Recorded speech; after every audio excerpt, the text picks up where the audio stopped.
लिल्लज़ीना युअलूना मिन निसाइहिम तरब्बुसु अर्बअति अशहुर। अब ये यहाँ पे अल्लाह ताला ईला की, अब यहाँ से आगे अल्लाह ताला तलाक़ के मसलों का जिक्र कर रहे हैं। तलाक़ के मसले में सबसे पहले अल्लाह ताला ने जिस मसले को जिक्र किया है वो बेसिकली है ईला का मसला। ईला क्या था? कुफ़ारे मक्का जो थे, यानी उनके यहाँ एक बड़ी अजीब सी आदत थी। वो क्या करते थे, बाज़ औक़ात औरत को तकलीफ़ देने के लिए, औरत को सज़ा देने के लिए कसम खा लेते थे कि मैं आइंदा से कभी भी तुम्हारे साथ फ़िज़िकल रिलेशन नहीं रखूँगा, फ्रॉम नाउ ऑन मेरा और तुम्हारा फ़िज़िकल ताल्लुक़ ख़त्म है। इसको कहते थे ईला। अब होता ये था कि वो कई दफ़ा पूरी ज़िंदगी, और आज भी होता है मेरे साथ, कई दफ़ा मुझे कई ख़वातीन ने सवाल किया है, पूछा, कई लोग शादियाँ करते हैं लोगों को तकलीफ़ देने के लिए, औरतों को सज़ा देने के लिए, और फिर वो उनके साथ जिस्मानी ताल्लुकात नहीं रखते औरतों के साथ, और कहते हैं मैं तुम्हारे सज़ा में। एक्चुअल में मेरे सामने एक पिछले दिनों एक केस है, खातून ने मुझे कहा, मुझसे शादी की एक मर्द ने, और वो ख़ानदान में ज़बरदस्ती शादी कर दी गई, तो ख़ानदानी कोई लड़ाई थी, तो उसने कहा मैंने तो तुमसे सिर्फ इसलिए शादी की थी कि तुम जो है ना, मैंने तुमसे, यानी मैंने तुम्हारे ख़ानदान से, तुम्हारे फ़लाँ ख़ानदान वालों ने मुझसे ज़्यादती की थी, मेरे ख़ानदान से, तो मैंने इसलिए ज़्यादती की है। तो वो उसने कभी, कहती है कि उसने आज तक कभी, मुझे कितने साल हो गए शादी में, आज तक कभी हमारा कोई रिलेशन ही नहीं हुआ, और वो मुझ पर जुल्म और ज़्यादती भी करता है। लंबी बात है। तो ये जो इस तरह के मामलात करना, अल्लाह ताला कहते हैं ये नाजायज़ मामलात है। अल्लाह ने कहा कि कोई भी मर्द अगर अपनी बीवी के साथ ईला करता है, ईला का मतलब है कि मैं आइंदा से तुम्हारे साथ फ़िज़िकल रिलेशन नहीं रखूँगा, अल्लाह ने कहा 4 महीनों से ज़्यादा नहीं कर सकते, 4 महीने मैक्सिमम। हाँ, तुम्हारे पास इख्तियार है सज़ा देने। अगर औरत को, आप कोई लड़ाई हुई है और औरत ने आपके साथ कोई ज़्यादती की, आप उसके साथ कोई ऐसा करते हैं, आप कहते हैं मैं तुम्हारे साथ फ़िज़िकल रिलेशन नहीं, आप कसम खा लेते हैं 4 महीने, इससे ज़्यादा नहीं। लेकिन 4 महीने के बाद, अब 4 महीने गुजर गए, अब आपको वापस अपनी बीवी के पास जाना है। अगर आप नहीं जाएंगे तो फिर अब आपको तलाक देनी होगी अपनी बीवी को। आप अपनी बीवी को लटका नहीं सकते। अब आपको, या तो आप, ठीक है, अल्लाह कहते हैं ठीक है, अगर तुम नहीं रहना चाहते इसके बाद भी है तो अब अलहदा कर लो, नहीं तुम चल सकते तो कोई बात नहीं, लेकिन औरत को लटकाई रखना पूरी ज़िंदगी के लिए, तंग करना, सजा देने के तौर पे, इसकी इजाज़त नहीं। लिल्लज़ीना युअलूना मिन निसाइहिम तरब्बुसु अर्बअति अशहुर। वो लोग जो कसम खा लेते हैं, उन लोगों के लिए जो कसम खाते हैं औरत से जुदा होने के लिए, तरब्बुसु अर्बअति अशहुर, उनके लिए 4 महीनों का इंतज़ार करना है। उनके लिए ज़रूरी है कि वो 4 महीने इंतज़ार करें। फ़इन फ़ाऊ, अगर 4 महीनों के बाद वो रुजू कर लें। अच्छा, अगर वो 4 महीने से पहले रुजू कर लें, और अक्सर ऐसे ही होता है, कसम खा लेते हैं, 2 दिन नहीं गुजरते, मर्द की कमज़ोरी होती है, वापस चला जाता है बीवी के पास, तो ऐसे मौके पर अल्लाह कहते हैं अब ये कसम खाइए, अब इसका कफ़ारा अदा करना है। ठीक है, तो अगर 4 महीनों से पहले अगर एक बंदा रुजू कर लेता है, या तो पहले स्पेसिफाई कर ले कि 1 महीने तक मैं तुम्हारे करीब नहीं आऊँगा, तो अब उससे पहले अगर आएगा तो क्या करेगा, कफ़ारा अदा करेगा। लेकिन 1 महीना पूरा कर ले फिर कोई कफ़ारा नहीं। अगर वो रुजू कर ले 4 महीनों के बाद, फ़इन्नल्लाहा गफ़ूरुर रहीम, बेशक अल्लाह ताला बख्शने वाला, रहम करने वाला है। व इन अज़मुत तलाक़ा, लेकिन अगर वो ना करे और उसके बाद वो तलाक देना चाहे, फ़इन्नल्लाहा समीउन अलीम, तो अल्लाह ताला ने इजाज़त दी है, अल्लाह ताला सुनने वाले, जानने वाले हैं। वल मुतल्लक़ातु, और तलाक वाली औरतों के लिए, तरब्बसना, इंतज़ार करें, बिअनफुसिहिन्ना, अपने आप को रोकी रखें, 3 कुरू तक, यानी औरतों के लिए ज़रूरी है जिनको तलाक हो गई है कि वो इद्दत पूरी करें। इद्दत कितनी है? 3 कुरू।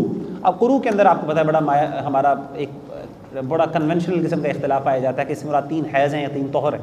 बहरहाल दोनों आप मुराद ले सकते हैं, हमारे यहाँ फ़ुक़हा का इख्तिलाफ इस बारे में पाया जाता है।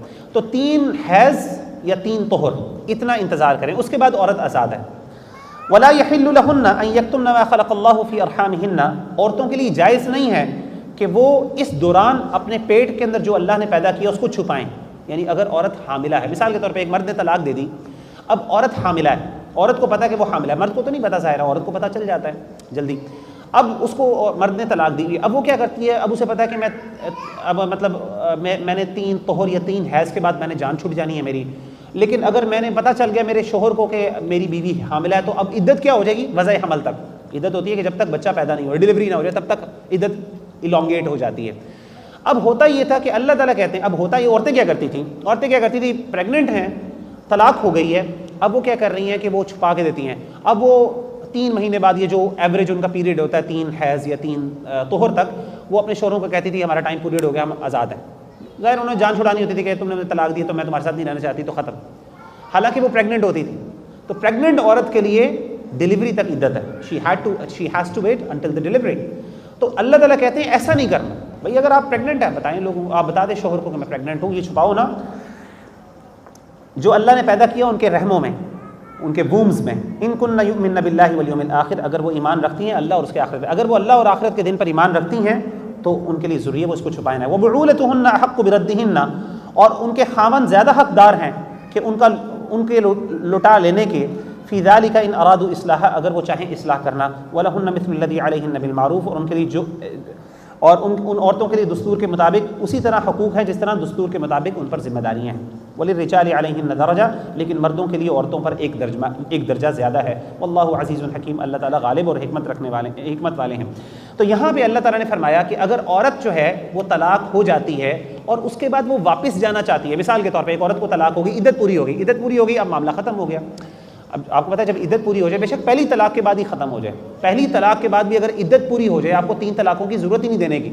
आप एक तलाक के बाद भी अगर इद्दत पूरी कर दें, आप रुजू ना करें, तो औरत आपका ताल्लुक़ ख़त्म हो गया, अब दोबारा निकाह होता है। अच्छा, अब तलाक ख़त्म हो गई और अभी औरत के पास ज़ाहिर है अभी पहली तलाक हुई है, 3 तलाक़ें नहीं हुई, तो अगर औरत अब जुदा हो गई, अब औरत के पास ऑप्शन है, थोड़ी देर बाद दिमाग सेट हुआ बीवी का भी शोहर का भी, तो अब शादी करनी है, अब औरत के पास ऑप्शन है कि वो दोबारा शादी कर सकती है। तो अब उसके पास मल्टीपल ऑप्शंस हैं, उसका शोहर भी बेचारा उनमें से एक है, इनमें से भी कर लो भाई, गलती हो गई थी। तो अल्लाह ताला कहते हैं कि मर्द अपने शोहर का हक़ ज़्यादा है, यानी उसको चाहिए, अल्लाह की तरफ से रिकमेंडेशन क्या है कि वो अपने शोहर को प्रीफर करे दूसरे मर्दों से, ठीक है ना, वो ज़्यादा हकदार है। कंडीशन क्या है? प्रोवाइडेड इफ़ कि इस्लाह हो, उनको पता हो कि आइंदा से वो मामलात नहीं होंगे, बेहतर होगी, बजाय ये कि वो नए शोहर के पास जाए और वहाँ पे ट्राई करे। तो अल्लाह कहते हैं उसका हक़ ज़्यादा है। वलिर्रिजालि अलैहिन्ना दरजा, अल्लाह ताला कहते हैं औरतों की जिम्मेदारियाँ और मर्दों की जिम्मेदारियाँ बराबर ही हैं, ऑलमोस्ट, उनके हुकूक भी बराबर हैं। अलैहिन्ना दरजा, लेकिन मर्द को अल्लाह ने एक दर्जा ज़्यादा दिया। किस चीज़ का दर्जा दिया है? क्योंकि मर्द को रिस्पॉन्सिबिलिटी भी ज़्यादा दी है। जिसकी रिस्पॉन्सिबिलिटी ज़्यादा होती है उसके पास अथॉरिटी भी ज़्यादा होती है। हमारे यहाँ आमतौर पर अथॉरिटी ली जाती है, रिस्पॉन्सिबिलिटीज़ नहीं ली जाती। अल्लाह ने मर्द को अगर अथॉरिटी ज़्यादा दी है औरत के हवाले से, क्या अथॉरिटी दी है भाई? घर में जिम्मेदार वो, औरत को हुक्म दिया कि मर्द की बात मानो, लेकिन अल्लाह ने फिर साथ रिस्पॉन्सिबिलिटी भी ज़्यादा दी है। तो रिस्पॉन्सिबिलिटी के बगैर अथॉरिटी नहीं मिलती। वल्लाहु अज़ीज़ुल हकीम, अल्लाह ताला बहुत ही गालिब और हिकमत वाले हैं।